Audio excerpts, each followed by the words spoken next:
श्रील प्रभुपाद लीलामृत प्रकरण 16 धर्मोपदेश के लिए स्वतंत्र। कमरा नंबर 307 न तो आवास के लिए बना था, न आश्रम के लिए और न व्याख्यान कक्ष के लिए। ये एक छोटा सा सकरा सा कार्यालय था जिसमें न कोई फर्नीचर था न टेलीफोन। इसके दरवाजे में पुराने कार्यालयों जैसा अपारदर्शी तुषाराच्छन्न कांच फलक लगा था। दरवाजे के ऊपर शीशे के फलक वाली मध्यपट्टी थी। प्रभुपाद ने अपने धातु के बने प्रांता रखने के बक्स के सामने फर्श पर अपने कंबल रख दिए। बक्सा अब एक काम चलाऊ डेस्क बन गया जहाँ बैठकर वो लिखते थे। वो फर्श पर सो जाते। कमरे में न भोजन बनाने की सुविधाएं थी न स्नान करने की, इसलिए उन्हें प्रतिदिन डा मिश्र के कमरे तक जाना पड़ता था। जब वो डा मिश्र के योग आश्रम में कमरा नंबर 5 से 1 में रहते थे तब डा मिश्र उनकी आवश्यकताएं पूरी करते थे, किंतु अब प्रभुपाद आत्मनिर्भर थे और अपनी पुस्तकें बेचकर जो धन कमाते थे उसी से उन्हें अपना प्रतिदिन का खर्चा चलाना पड़ता था। बेहतर डॉलर प्रति मास की दर से किराया चुकाना होता था। उन्होंने देखा कि थोड़ी सी पीसी लाल मिर्च के लिए वो इस एड स्प्रेड उनसे 25 सेंट लेता था। भारत में उन्हें जो मूल्य देना पड़ता उसे ये 10 गुना था। उनकी कोई सुनिश्चित आय नहीं थी, उनका खर्चा बढ़ गया था और उनकी शारीरिक सुविधाएं कम हो गई थी, किंतु उनके पास अब अपना स्थान था। अब वो जैसा चाहे प्रचार कार्य करने के लिए स्वतंत्र थे। प्रभुपाद अमेरिका कृष्ण के विषय में प्रचार करने के लिए आए थे। इसके लिए उन्हें प्रारंभ से ही अवसर प्राप्त होता रहा, चाहे वो अग्रवाल के घर में लोगों का अनौपचारिक रूप से मिल न रहा हो या बटलर लाइस क्लब के समक्ष औपचारिक जनसमूह हो या डा नॉर्मन ब्राउन की संस्कृति कक्षा हो या डा मिस्टर की योग सोसाइटी हो या टोगर सोसाइटी हो, किंतु ऐसे भाषण को वो अधिक महत्व न देते जिसे सुनने के लिए लोग केवल एक बार जमा होते। यही मुख्य कारण था कि वो न्यूयॉर्क में अपना निजी भवन चाहते थे जहां लोग नियमित रूप से आ सके, हरे कृष्ण कीर्तन करे, उनके साथ प्रसाद ग्रहण करे और भागवत गीता तथा श्रीमद् भागवतम पर उनके प्रवचन सुने। योग स्टूडियो से बाहर निकलकर नीचे के एक छोटे से कार्यालय कक्ष में चले जाने पर प्रभुपाद को वो चीज मिल गई जिसकी उन्हें तलाश थी, अर्थात अपना एक निजी स्थान। किंतु उस स्थान को सृष्टि के रूप में भी एक मंदिर नहीं कहा जा सकता था। उनका नाम पत्र दरवाजे पर लगा था, जो कोई उन्हें खोजने आता वहाँ उन्हें पा सकता था। लेकिन वहाँ जाने वाला कौन था? मंदिर तो अपने वैभव और सौंदर्य से लोगों को कृष्ण की अपनी ओर आकृष्ट कर सकता था, किंतु कमरा नंबर 307 इसके सर्वथा विपरीत था। वहाँ नितांत पटहाली थी। आध्यात्मिक विषयों में अभिरुचि रखने वाले व्यक्ति को भी रेलगाड़ी के तरंग डिब्बे जैसे उस कमरे में बिना कालीन वाले फर्श पर बैठाना असुविधाजनक था। डा मिश्रा के एक विद्यार्थी ने प्रभुपाद को एक टेप रिकॉर्डर भेंट किया था और प्रभुपाद ने उस पर अपने कुछ एकाकी भजन, जिन्हें वो केवल मंजीरे के साथ गाया करते थे, टेप किए थे। उन्होंने अपने एक लंबे दार्शनिक निबंध इंट्रोडक्शन टू गीतोपनिषद की प्रस्तावना को भी टेप कर लिया था। श्री भक्ति सिद्धांत सरस्वती ने उनसे कहा था, यदि कोई सुनने वाला न भी हो तो भी तुम 4 दीवालों को कीर्तन सुनाते रहो। किंतु चूंकि अब वो इस प्रदत्त नई परिस्थिति में अपना संदेश लोगों तक पहुंचाने में स्वतंत्र थे, अतः उन्होंने निश्चय किया कि जो भी श्रोता आए उसे वो सप्ताह में 3 बार संध्या समय सोम, बुध, शुक्रवार को प्रवचन देंगे। उनके पहले श्रोताओं में मुख्यतया वो लोग थे जो उनके विषय में सुन चुके थे या डा मिश्र के योग स्टूडियो में उनसे मिल चुके थे और अपने कमरे की विपन्नावस्था के बावजूद वो बैठक उनके लिए नए जीवन का स्रोत बन गई। मार्च 18 श्रीमती मोरारजी को लिखे एक पत्र में उन्होंने अपनी आशावादिता प्रकट की। मैं बहुत प्रोत्साहित हुआ जब आपने मुझे लिखा। मुझे लगता है कि अपनी बीमारी से पूर्ण रूप से स्वस्थ होने तक आपसे वहाँ रहना चाहिए और अपना लक्ष्य पूरा करने के बाद ही वापस आना चाहिए। मैं समझता हूँ कि आप द्वारा लिखे हुए गए ये शब्द भगवान बालकृष्ण के हैं, जो आपके सद्भाव के माध्यम से व्यक्त हुए हैं। आपको ये जानकर प्रसन्नता होगी कि मैं पहले की तरह स्वस्थ हो गया हूँ और मेरा प्रचार कार्य बहुत अच्छी तरह से आगे बढ़ रहा है। मुझे आशा है कि श्री श्री राधा कृष्ण का एक मंदिर बनाने की मेरी भी भगवान के अनुग्रह से पूरी होगी। बटलर पेंसिल्वानिया से न्यूयॉर्क आने के पश्चात मैंने उपर्युक्त कमरा $70 प्रति मास के किराए पर ले लिया है और मैं भागवत गीता और श्रीमद् भागवतम पर संकीर्तन के साथ व्याख्यान देता हूँ और उसे सुनने के लिए अमेरिका के स्त्री पुरुष आते हैं। आपको जानकर आश्चर्य होगा कि वो संकीर्तन की भाषा नहीं समझते, फिर भी वो ध्यान लगाकर सुनते हैं। जिस आंदोलन का मैंने यहाँ सूत्रपात किया है वो उनके लिए बिल्कुल नया है, क्योंकि अमेरिका के लोग सामान्यतः उन योगिक क्रियाओं से ही परिचित है जो कुछ भारतीय योग यहाँ दिखाते हैं। उन्होंने कृष्ण विज्ञान को भक्ति के विषय में इसके पहले कभी नहीं सुना, तब भी वो मेरी बातें सुनते हैं। मेरे लिए ये बड़ी भारी सफलता है।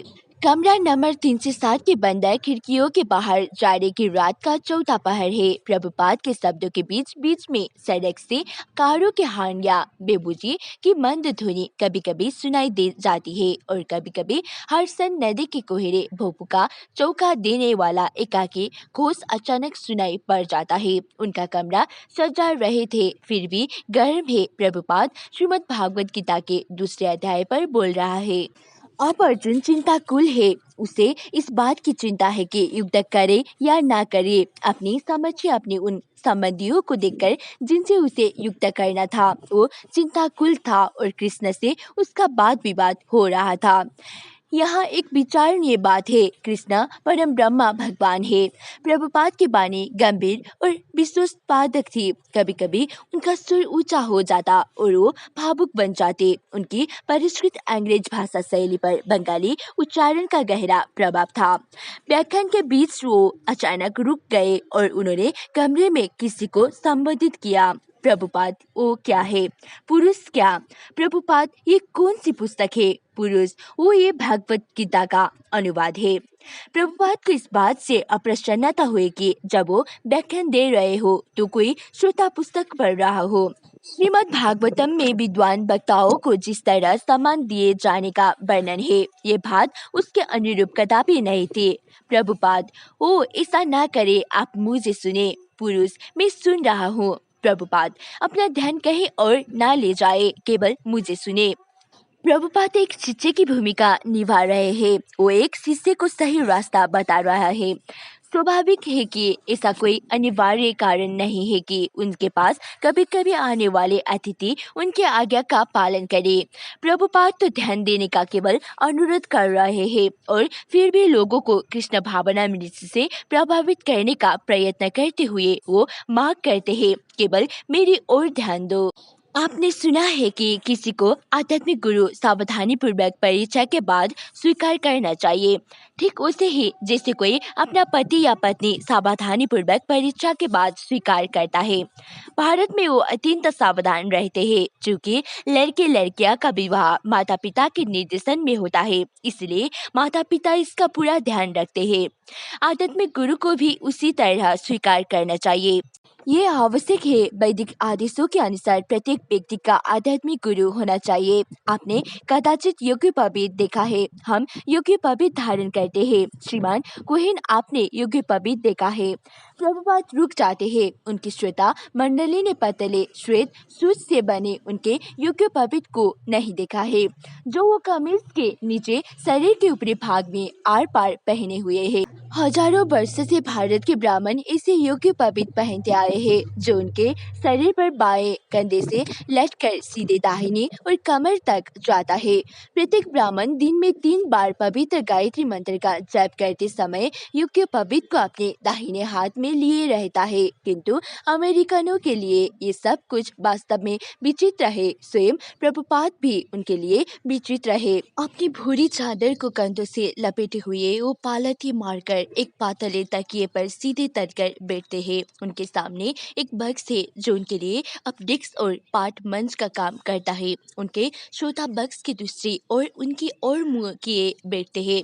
संकीर्ण कमरे में वो एक दूसरे के बिल्कुल पास पास होते हैं। अमेरिकनों के लिए प्रभुपाद एक दुर्लभ लघुकाय विदेशी है। फिर भी वो पूर्णतः आश्वस्त है, मानो वो न्यूयॉर्क में विदेशी ना हो। उनकी सबल उपस्थिति का आवाज हर अभ्यागत को होता है। उनके मस्तक पर सफेद मिट्टी की दो खड़ी रेखाएं स्पष्ट अंकित है। उनके किरियों पर उनके शरीर के चारों ओर ढीले ढाले लिपटे हैं।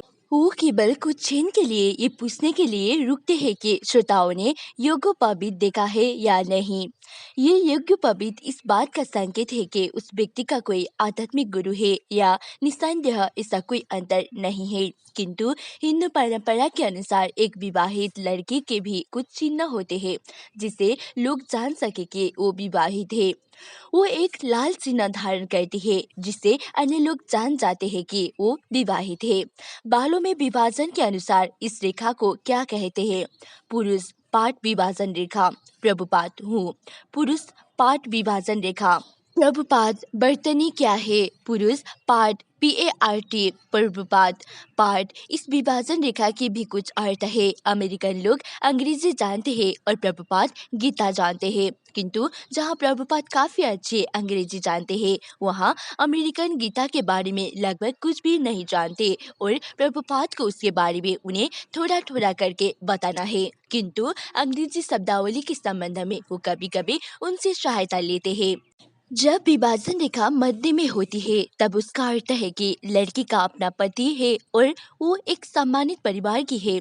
और जब विभाजन रेखा यहाँ है तब वो बेस्या होती है। हल्के संकेत के साथ वो अपना हाथ ऊपर उठाते हैं जो वस्तुतः उनके सिर तक नहीं पहुँचता, तो भी किंचित इंगित से वो विभाजित रेखा या माँ के सिर के एक और होने का संकेत करते हैं।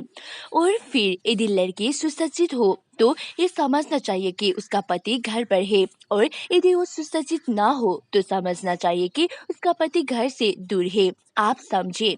और एक विधवा का बेस, इसके कई लक्षण हैं। इसी तरह योग्य पवित भी इस बात का लक्षण है कि उस व्यक्ति के आध्यात्मिक गुरु है। ठीक वैसे ही जैसे लाल चिन्ह सूचित करता है कि लड़की का पति है। यद्यपि प्रभुपाद की श्रोता मंडली क्षण भर के लिए उस वर्णन पर मुक्त हो सकती है जो भारतीय सामाजिक रीति रिवाजों का वर्णन लगता है।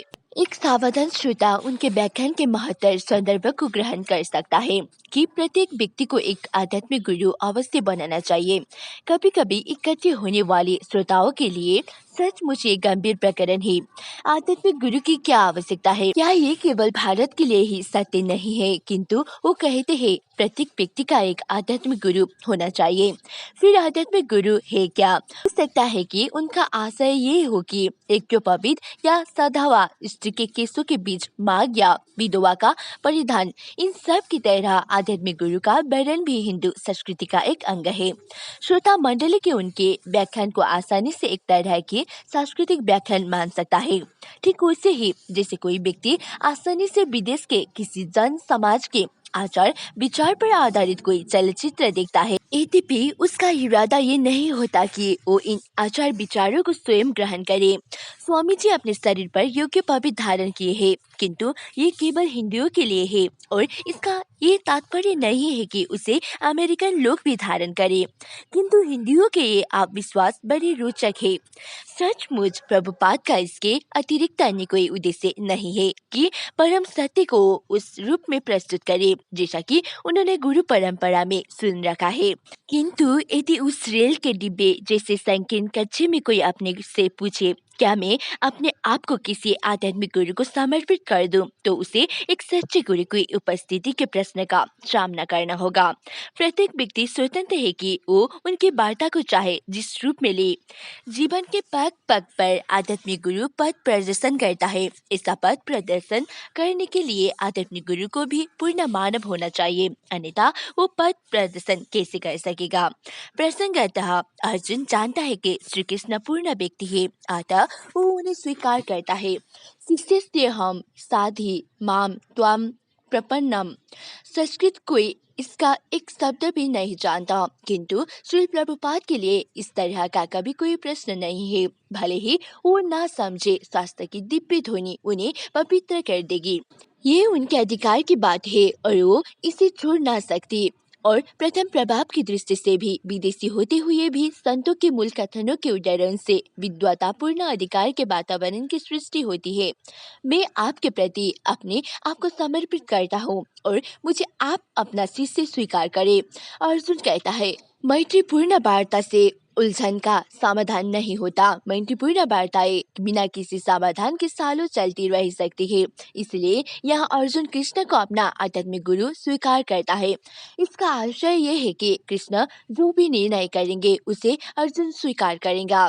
आध्यात्मिक गुरु के आदेश को कोई अस्वीकार नहीं कर सकता। अतएव प्रत्येक को एक ऐसे आध्यात्मिक गुरु का चयन करना है जिसे आदेश का पालन करने से उससे कोई भूल नहीं होगी। मान लीजिए आप एक अयोग्य व्यक्ति को अपना गुरु स्वीकार कर लेते हैं और वो गलत ढंग से आपका प्रदर्शन करता है, तब आपका सारा जीवन नष्ट हो जाता है। इसलिए प्रत्येक व्यक्ति को ऐसा आध्यात्मिक गुरु स्वीकार करना चाहिए जिसके मार्गदर्शन से उसका जीवन पूर्ण बने।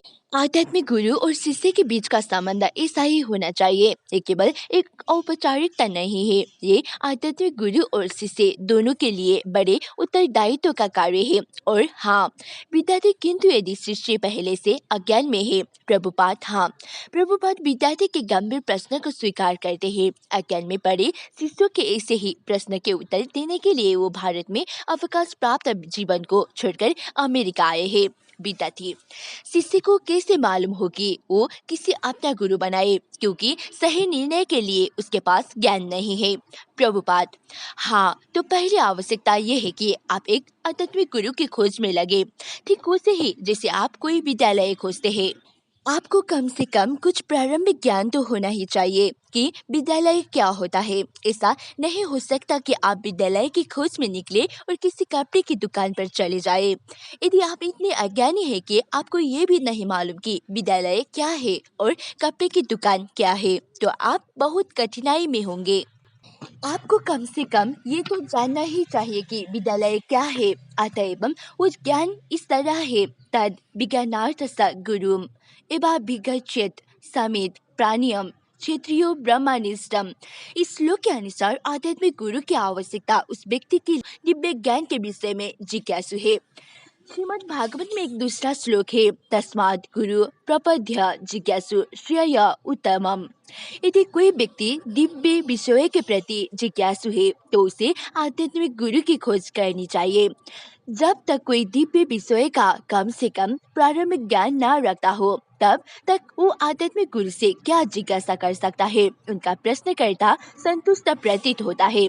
उनका व्याख्यान किसी विशेष विषय पर तैयार किया हुआ भाषण नहीं है, यद्यपि वो विद्वतापूर्ण और गंभीर है। तथापि वो अनेक दार्शनिक विषयों का स्पर्श करता है, तभी उस शब्द की खोज में कभी रुकते नहीं। उन्हें ठीक ठीक पता है कि वो क्या कहना चाहता है। प्रश्न केवल ये है कि उनकी श्रोता मंडली कितना ग्रहण कर सकती है। किंतु कभी कभी वो हल्के मन से अपने न्यूयॉर्क वासी साथियों से उनकी कठिनाइयों के विषय में हंस हंस कर बात करते हैं। मान लीजिए भारी हिमपात हो जाता है, पूरा न्यूयॉर्क नगर हिम से आप्लावित हो जाता है और आप असुविधाओं से घिर जाते हैं। ये एक प्रकार की यातना है, परंतु उस पर आपका कोई नियंत्रण नहीं है। कभी कभी वो डा मिस्टर के विद्यार्थियों की प्रशंसा करते हैं कि उन्होंने अपने शिक्षक से बड़ी अच्छी तरह शिक्षण ग्रहण किए हैं। डा मिश्र जो भी सिखाते हैं वो बहुत अच्छा है। वो सिखाते हैं कि सबसे पहले आप ये जानने की मैं कौन हूँ, ये बहुत अच्छा है। किंतु इसमें कौन हूँ को भगवत गीता से भी जाना जा सकता है। मैं इस शरीर नहीं हूँ। और कभी कभी कोई अभ्यागत किसी अप्रासंगिक प्रश्न को लेकर बोल उठता है और स्वामी जी धैर्य पूर्वक उस पर विचार करने का प्रयत्न करते हैं। इसी सहिष्णुता के पीछे भी प्रभुपाद का मनोभाव सदैव अति शीघ्रता का रहता है। कभी कभी वो बहुत शीघ्रता पूर्वक बात करते हैं और ऐसा लगता है कि उनकी इच्छा पश्चिमी में कृष्ण चेतना जितना जल्दी हो सके प्रतिष्ठित करने की है। उनके कोई अनुयायी नहीं है, केवल कुछ पुस्तकें हैं, कोई मंदिर भी नहीं है और वो स्पष्ट कहते हैं कि उस समय के विरुद्ध दौड़ लगा रहे हैं। मैं एक वृद्ध मनुष्य हूँ, मैं किसी समय भी विदा हो सकता हूँ। इसलिए कृष्ण चेतना दर्शन के औपचारिक आशय उनकी एक चिंता है, एक उत्कट इच्छा है कि कम से कम एक व्यक्ति को केवल तत्काल कृष्ण चेतना को ग्रहण करने के लिए आश्वस्त कर सके। बढ़ते आनंद आश्रम और डा मिश्रा के कारण जो कठिन परिस्थितियां थी, अब वो पीछे रह गई है। वो परम सत्य के विषय में जी भर के बोलने के स्वतंत्र है। जीवन भर वो इसके लिए तैयारियां करते रहे हैं, तो भी वो अभी भी कृष्ण को प्रस्तुत करने की सर्वोत्तम विधियों की खोज में है। पश्चिम के श्रोताओं को तलाशते हुए, उनकी प्रतिक्रियाओं के परिचय में लगे हुए, हमें सदैव स्मरण रखना चाहिए कि वो भगवान है, वो सर्वशक्तिमान है। शक्ति में कोई उनसे पार नहीं पा सकता। सौंदर्य में, जहाँ तक सौंदर्य का संबंध है, जब वो युक्त भूमि में थे। क्या आप में से किसी ने कृष्ण का चित्र देखा है? क्या आपने देखा है? क्या आप से किसी ने कृष्ण को देखा है? ओ नहीं। श्रोता मंडली की ओर देखते हुए प्रभुपाद रुक जाते हैं, उनकी आवाज छीन हो जाती है। कृष्ण को किसी ने कभी नहीं देखा है। उनमें से किसी को भी कृष्ण का किंचित भी पूर्व ज्ञान नहीं है। भारत में करोड़ों लोग प्रतिदिन शाश्वत सौंदर्य और सत्य के रूप में भगवान कृष्ण की पूजा करते हैं और मूर्ति, चित्र या नृत्य की भंगिमा में उनकी अनुग्रहपूर्ण रूप का दर्शन करते हैं। भगवत गीता में उनका दार्शनिक उपदेश सर्वप्रसिद्ध है और प्रभुपाद उनके अंतरंग संदेश वाहक है। तब भी 307 नंबर के कमरे में सभी महिलाएं और भद्र पुरुष स्वामी जी की ओर शून्य दृष्टि से निहारते हैं। प्रभुपाद इस बात पर विचार प्रकट कर रहे हैं कि भारत में किसी पवित्र स्थान या तीर्थ स्थान को जाने का वास्तविक अभिप्राय क्या है। तीर्थ स्थान में इसलिए जाना चाहिए कि वहां रहने वाले आध्यात्मिक ज्ञान में पारंगत किसी कुशाग्र बुद्धि विद्वान को खोजा जाए और उसके साहचर्य में रहा जाए। जैसे मैं हूँ, मेरा निवास वृंदावन में है। वृंदावन में बहुत से विद्वान और संत महात्मा रहते हैं। लोगों को ऐसे ही पवित्र स्थान में जाना चाहिए, केवल जल में स्नान के लिए नहीं। जाने वाला इतना समझदार होना चाहिए कि वो वहाँ रहने वाले आध्यात्मिक दृष्टि से समुन्नत किसी विद्वान को खोज निकाले, उसे शिक्षा ग्रहण करे और लाभान्वित हो। यदि किसी व्यक्ति का अनुराग तीर्थ यात्रा में इसलिए है कि वो वहाँ स्नान करे, किंतु विद्वानों के उपदेश सुनने में उसे आकर्षण नहीं है, तो ऐसे व्यक्ति को निरागंदा समझना चाहिए। प्रभुपाद हंसते हैं। सा एव गो खरब। गो का अर्थ गाय है और खर का अर्थ गधा है। इस तरह पूरी सभ्यता की गति गायों और गधे जैसी है। हर एक अपना तादात्म्य शरीर से कर रहा है। हाँ, आप कुछ कहना चाहते हैं। महिला गोपनीय स्थानों के रूप में स्थानों में प्रभुपाद पवित्र। हाँ। महिला, क्या ये पवित्र स्थान की बात है? प्रभुपाद हाँ। महिला, क्या ये सच नहीं है कि ऐसे स्थानों में अधिक आकर्षण इसलिए होता है कि वहाँ संत महात्माओं और अधिक उन्नत विद्वानों से मिलना होता है? प्रभुपाद ओ हाँ, निश्चय ही निश्चय ही, इसलिए स्वयं उन स्थानों में भी कुछ आकर्षण होता है। महिला हाँ, और जब प्रभुपाद जैसे वृंदावन में ये व्यवहारिक है। मैं इस समय यहाँ न्यूयॉर्क में बैठा हूँ, जो संसार का सबसे बड़ा नगर है। कितना वैभवशाली नगर है ये, किंतु मेरा हृदय सदैव वृंदावन के लिए तड़प रहा है। महिला हाँ, हंसती है। प्रभुपाद हाँ, मैं यहाँ प्रसन्न नहीं हूँ। महिला हाँ, मैं जानती हूँ। प्रभुपाद, मुझे अपने वृंदावन को, उस पवित्र स्थान को लौटने में बहुत प्रसन्नता होगी, किंतु कोई पूछ सकता है आप यहाँ क्यों आए हैं? क्योंकि ये मेरा कर्तव्य है। मैं आप लोगों के लिए कुछ संदेश लाया हूँ, क्योंकि मुझे अपने वरिष्ठ, अपने आध्यात्मिक गुरु से ये आदेश मिला है। तुमने जो कुछ सीखा है, तुम्हें चाहिए कि पाश्चात्य देशों में जाओ और अपने ज्ञान का वितरण वहाँ करो। इसीलिए अपनी अनेक कठिनाइयों और असुविधाओं के झेलकर भी मैं यहाँ हूँ, क्योंकि मैं कर्तव्य से बंधा हूँ। यदि मैं जाऊँ और वृंदावन में रहने लगूँ तो उससे मुझे व्यक्तिगत सुविधाएं होगी। मैं वहाँ सुखपूर्वक रहूँगा और मुझे कोई चिंता नहीं रहेगी। किसी भी प्रकार की, किंतु इस वृद्धावस्था में मैंने ये सारे खतरे इसलिए उठाए हैं कि मैं कर्तव्य से बंधा हूँ। मैं कर्तव्य से बंधा हूँ, इसलिए मुझे अपना कर्तव्य सारी कठिनाइयों के होते हुए भी पूरा करना है। एक बाहरी व्यक्ति किवाड़ खोलता है और हिचकता हुआ अंदर देखता है। प्रभुपाद अपना व्याख्यान बंद करते हुए, हाँ हाँ, अंदर आ जाइए, आप यहाँ आ सकते हैं। रॉबर्ट निल्सन यद्यपि न्यूयॉर्क नगर में रहकर बड़ा हुआ था, परंतु वो बहुत मंद, सरल ग्रामीण बालक जैसा था। उसकी चाल ढाल गंवारू थी।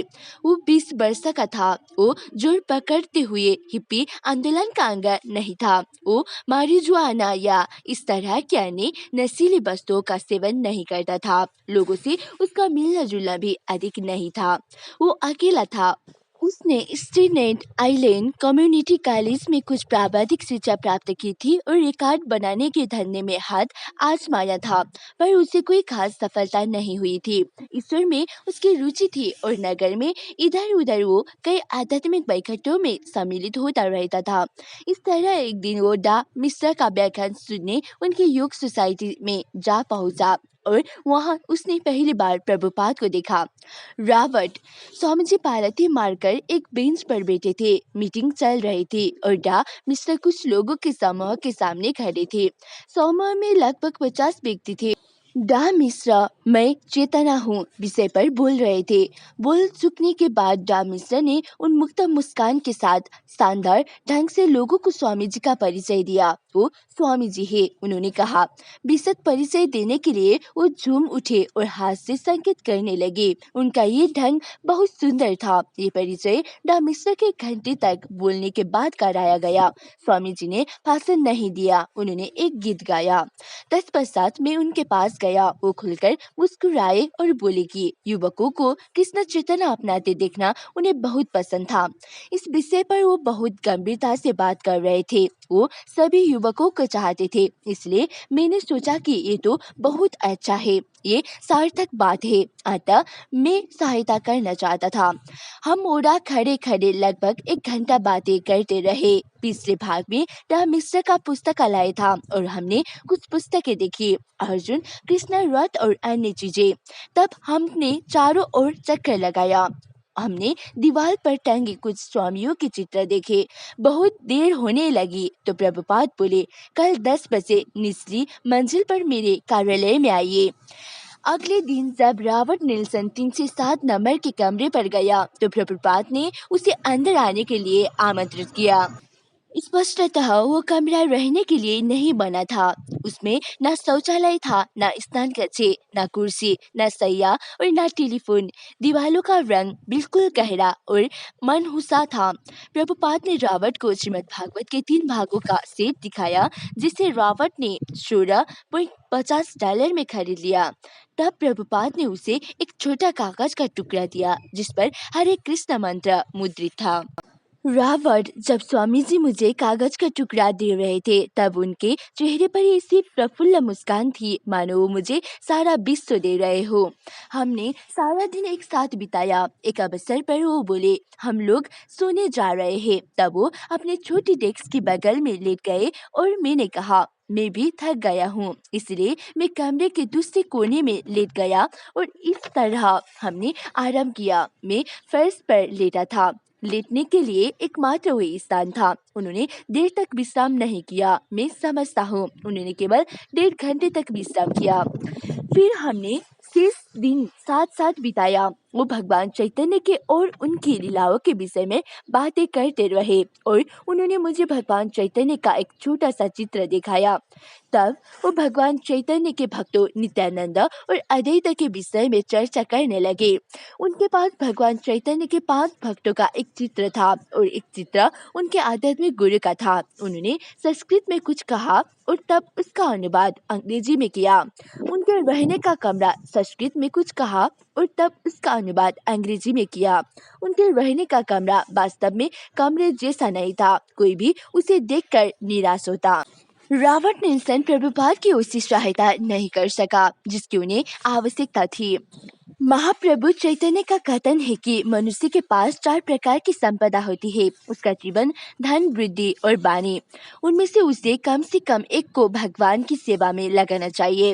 रॉबर्ट निल्सन को ऐसा नहीं प्रतीत होता था कि वो अपना संपूर्ण जीवन कृष्ण चैतन्य को अर्पित करने में समर्थ था, और जहाँ तक धन का संबंध था वो उसके पास बहुत कम था। उसकी बुद्धि भी सीमित थी और उसका बोलने का ढंग प्रभावित था। उसके पास ऐसी विस्तृत मित्र मंडली या ऐसे परिचित लोग भी नहीं थे जिनसे वो बातचीत कर सकता था, किंतु स्वामी जी के प्रति उसके मन में स्नेह था और नगर के 80 लाख लोगों में वो सचमुच अकेला व्यक्ति था जो व्यक्तिगत रूप से स्वामी जी में अभिरुचि रखता था और उनकी सहायता करने को तैयार था। रिकॉर्ड बनाने के धंधे में श्रीमान रावत ने, जैसा कि स्वामी जी उसे पुकारते थे, जो अनुभव प्राप्त किया था उसका उपयोग करके स्वामी जी के गायन का रिकॉर्ड बनाने की एक योजना तैयार की। उसने प्रभुपाद को समझाया कि लोग तरह तरह के एल्बम बनाते थे और उनसे वो हमेशा धन कमाते थे या घाटा नहीं होने देते थे, इसीलिए इस धंधे में धन खोने की संभावना लगभग नहीं के बराबर थी। उसने सोचा कि ये एक तरीका था जिसके द्वारा उस स्वामी जी की ख्याति बढ़ाने में सहायता हो सकता था, और उसने प्रभुपाद को अपने विचार के प्रति आश्वस्त करने का प्रयत्न किया। और प्रभुपाद ने श्रीमान रावत को, जो इस तरह उनकी सेवा करने को उत्सुक था, हतोत्साहित नहीं किया। श्रीमान रॉबर्ट में और स्वामी जी 46 स्ट्रीट में रिकॉर्ड कंपनी के पास गए। हम वहां पहुंचे और मैंने बात शुरू कर दी। वो आदमी पूरा व्यवसायी था, वो व्यवसायी था और कमीना था। ये दोनों विशेषताएं साथ साथ चलती है।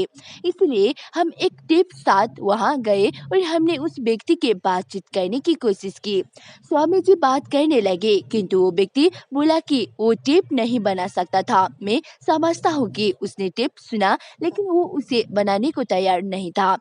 अतः हम लोग हतोत्साहित हुए, लेकिन उसने इस विषय में कुछ अधिक नहीं कहा। प्रभुपाद भारत में व्यवसाय रह चुके थे, किंतु वो नहीं सोच सकते थे कि वो विदेश में न्यूयॉर्क में एक नव युवक की सलाह पर कोई व्यवसाय कर सकते थे। इसके अतिरिक्त वो व्यवसाय करने नहीं वरन प्रचार करने आए थे। जो भी हो, रॉबर्ट हत उत्साहित पूर्वक उनकी सेवा में लगा था। वो कदाचित एक नियमित ब्रह्मचारी शिष्य नहीं बन सकता था, किंतु वो कृष्ण की सेवा की आकांक्षा रखता था। उसे मना करने के तात्पर्य था कि प्रभुपाद कृष्ण में अभिरुचि रखने वाले एक पाश्चात्य युवक को कदाचित उनसे विमुख बना रहे हैं। प्रभुपाद कृष्ण के विषय में प्रचार करने और संकीर्तन करने आए थे, और यदि एक अमेरिकन रिकॉर्ड के एल्बम की व्यवस्था करने श्रीमान रॉबर्ट कोई सहायता करना चाहते थे तो वो स्वागत के योग्य थी। श्रीमान रॉबर्ट और स्वामी जी की संगति विचित्र थी। प्रभुपाद वयोवृद्ध भव्य व्यक्तित्व वाले और भागवत तथा संस्कृत भाषा के गंभीर विद्वान थे, जबकि रॉबर्ट निल्सन पाश्चात्य संस्कृति की दृष्टि से भी अनादि और लौकिक व्यवहार में शून्य था। वो साथ साथ घूमते थे। स्वामी जी नकली फर के कलर वाला जाड़े का कोट, भारतीय धोती और सफेद नुकीले जूते पहने होते थे। श्रीमान रॉबर्ट एक पुराने खाकी पेट और एक पुराना कोट पहनता था। प्रभुपाद तेज और सीधे ढंग भरते हुए उस भद्दी और मटर गश्ती की चाल से चलने वाले भारी भरकम लड़की से आगे निकल जाते थे, जिसने उनसे मित्रता स्थापित कर रखी थी। श्रीमान रावत से आशा थी कि वो प्रभुपाद का व्यवसायियों और जमीन जायदाद के मालिकों से परिचित कराने में सहायक होगा, किंतु इसके लिए उसमें मुश्किल से कोई दक्षता थी। वो एकदम भोला भाला था। रावत, एक बार हम 42nd स्ट्रीट के विशाल कार्यालय भवन में गए और कमरे में घुस गए। एक पूरी मंजिल का किराया $1000 था, इसलिए वहाँ खड़ा में एक आदमी से बात करता रहा, किंतु मैं नहीं समझ पा रहा था कि इतना धन कहाँ से आएगा। स्वामी जी विस्तृत स्थान चाहते थे और मैं नहीं जानता था कि उस आदमी से क्या कहूँ। प्रभुपाद बड़ा स्थान चाहते थे और बड़े स्थान के लिए बड़ा धन चाहिए था। उनके पास धन नहीं था और रॉबर्ट निल्सन के पास केवल उसकी बेकारी के चेक थे। फिर भी प्रभुपाद की रुचि बड़े स्थान में लगी हुई थी। यदि उन्हें कोई इमारत मिल जाती तो ये उनके मिशन के एक बड़ा कदम होता, और श्रीमान रॉबर्ट को काम देने का ये एक दूसरा तरीका भी था। इसके अतिरिक्त कृष्ण कुछ भी कर सकते हैं। कुछ भी देख सकते हैं या किसी भी सामान्य या आश्चर्यजनक ढंग से अपना कार्य करके दिखा सकते हैं। इस तरह प्रभुपाद की अपनी तर्क शैली थी और श्रीमान रॉबर्ट नेल्सन की अपनी। रॉबर्ट इमारत 42nd स्ट्रीट में 6th और ब्रांडवे के मध्य में थे। कृष्ण का मंदिर स्थापित करने के लिए कम से कम कोई स्थान हम ऊपर चढ़कर दूसरी मंजिल तक गए और किराए के एजेंट से मिले और इसके बाद हमें वहां से चले आए। मैं समझता हूँ इमारत का किराया 5 या 10,000 डॉलर प्रति मास था। हम इस निर्णय पर पहुंचे कि किराया बहुत अधिक था, इसलिए हम वहां से चले पड़े। जब एजेंट के किराए की बात चलाई तो मैंने हिसाब लगाया कि अच्छा हो हम इस इमारत को ना ले, हम रुक जाना पड़ा। एक अन्य अवसर पर रॉबर्ट नेल्सन प्रभुपाद को बस द्वारा 70 वेस्ट 46 स्ट्रीट में अवस्थित होटल कोलंबिया ले गया।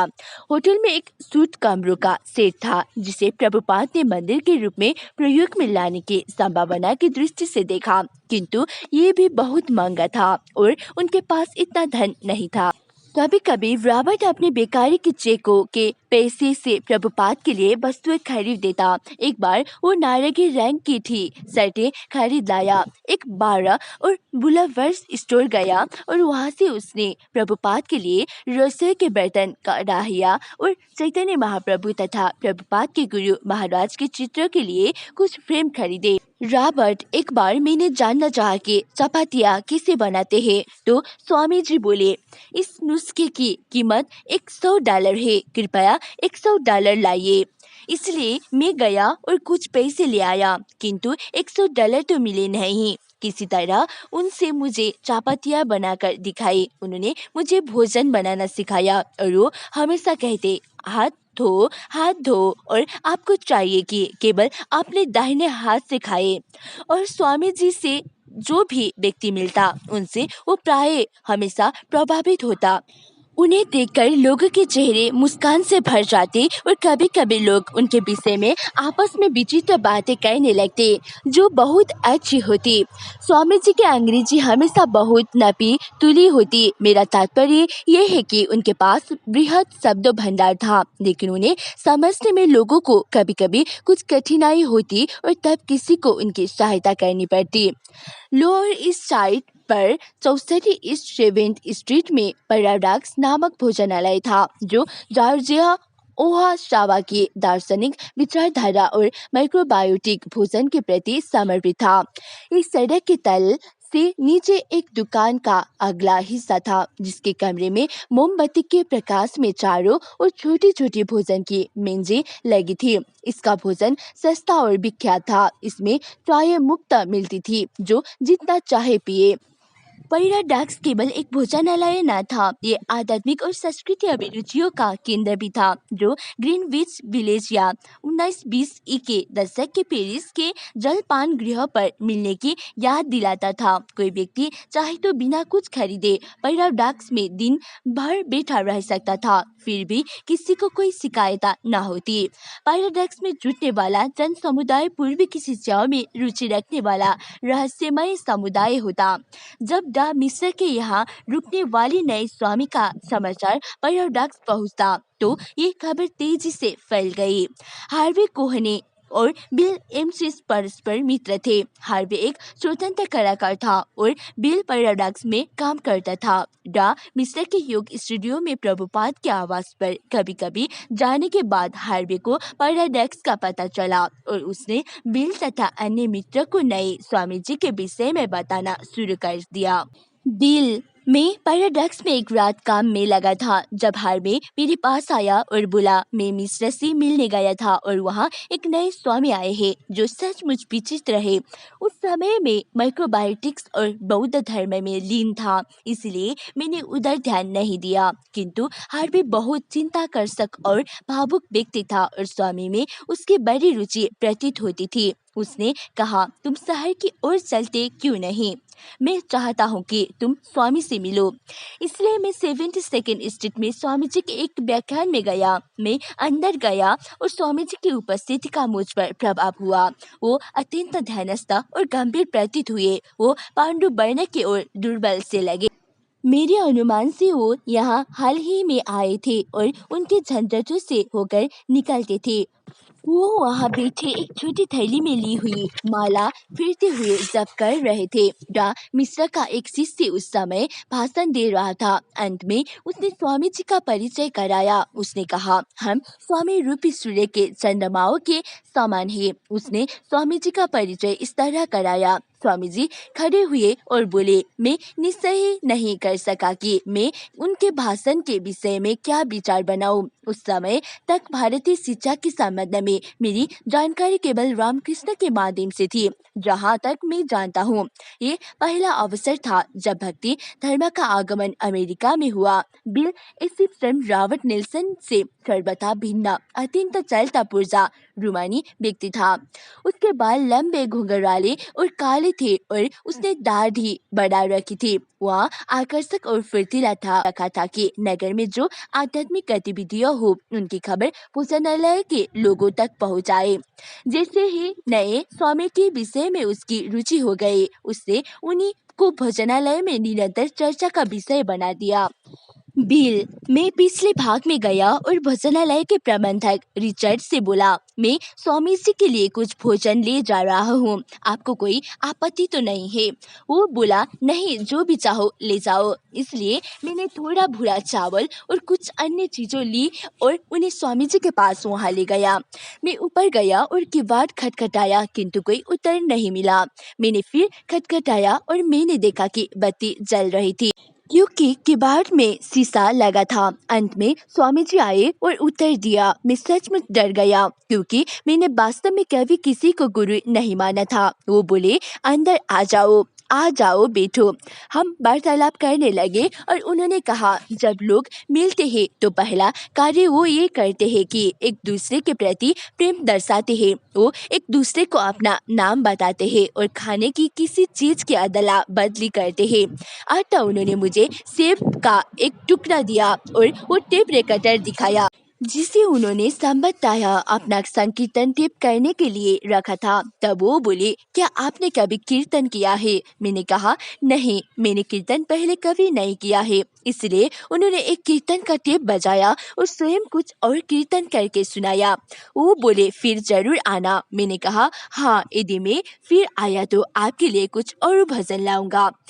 जेम्स ग्रीन, जो कूपर यूनियन में 30 साल से काष्ठकला का अध्यापक था, प्राचीन दर्शन से शोध कर रहा था। वो उसी खंड में रहता था जिसमें पौराडाक्स भोजनालय था और वहाँ शाम को अपना नियमित भोजन करते समय हार्वे कोहेन और बिल एप्स से स्वामी के बारे में सुनने लगा। जेम्स, सचमुच हार्वे और बिल ने मुझे सब बातों के बारे में बताना आरंभ किया। मुझे याद है कि एक दिन शाम को स्वामी जी डा मिश्र के यहाँ उपस्थित थे, किंतु उन्होंने कोई भाषण नहीं दिया था। डा मिश्र की विद्यार्थियों की रुचि योग के शारीरिक पक्षों में अधिक थी। स्वामी जी की शिकायतों में भी ये एक शिकायत थी। 72nd स्ट्रीट में अवस्थित स्वामी जी का कमरा बहुत छोटा था। वो एक बहुत संकीर्ण कमरे में रह रहे थे, जिसका दरवाजा एक सिरे पर था। स्वामी जी कमरे में एक तरफ बैठे थे और हमें एक तरह से एक दूसरे से सटकर बैठना पड़ता था। कमरा 8 फुट से अधिक चौड़ा नहीं रहा होगा और वहां तक तरह से अंधेरा था। वो अपनी पतली चटाई पर बैठे थे और हम लोग फर्श पर बैठे जाते थे। हम कीर्तन नहीं करते थे, हम केवल वहां जाते थे और वो व्याख्यान दिया करते थे।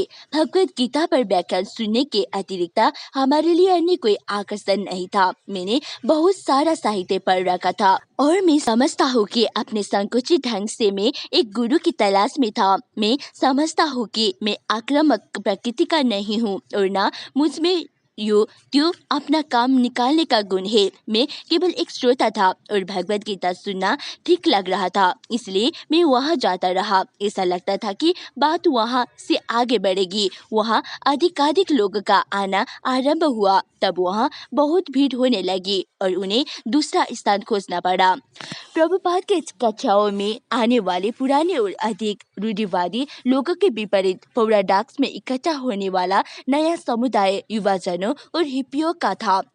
उन दिनों किसी को लंबे बाल और दाढ़ी रखे देखना असामान्य बात थी, और जब उस साइड में होने वाली स्वामी जी के बैठकों में इस तरह के लोग आने लगे तो पुरानी पीढ़ी के लोग चौंकने लगे।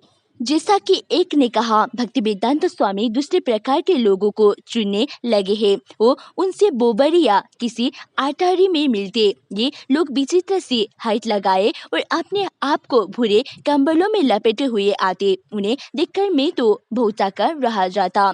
पूरा डक्स में आने जाने वाला से डेडी एलेन खोजी प्रवृत्ति का था। उसने नशीली दवाओं के प्रयोग के बारे में पढ़ा था और उनसे आकृष्ट होकर वो आश्वान बनकर नगर आ गया था। स्वामी जी के व्याख्यानों को सुनने वाले पुराने लोगों का समुदाय उसे उस साइट पर जमा होने वाली बूढ़ी स्त्रियों का बातूनी समूह जैसा लगा। डेविड, तब हम हिप्पी नहीं कहलाते थे, किंतु जो लोग पहले पहले स्वामी जी से आकृष्ट हुए थे उन्हें हम अजीब से लगते। इस नए समुदाय के साथ तालमेला बैठाना पुराने लोगों के लिए बिल्कुल अलग बात थी। मैं समझता हूँ उस समय तक भारत से आए शिक्षकों में से अधिकांश के अनुयायी पुरानी पीढ़ी के लोग थे। कभी कभी इनमें धनाढ्य विधवाएं उनकी आय का स्रोत होती थी, किंतु स्वामी जी एकदम तरुणों और गरीब समुदाय के लोगों की ओर उन्मुख हुए। दूसरी घटना ये हुई कि बिल एप्सिस और अन्य लोग आपस में इस बात की चर्चा करने लगे कि अच्छा हो कि Swami ji lower east side में डाउनटाउन में आ जाए। डाउनटाउन में गतिविधियां तेजी पर थी, जबकि अप डाउन में ऐसी तेजी नहीं थी। डाउनटाउन में लोगों को उनकी आवश्यकता थी। डाउनटाउन ठीक था और उनके लिए तैयार था। डाउनटाउन में जीवन था, वहाँ प्रचुर क्रियाशीलता थी।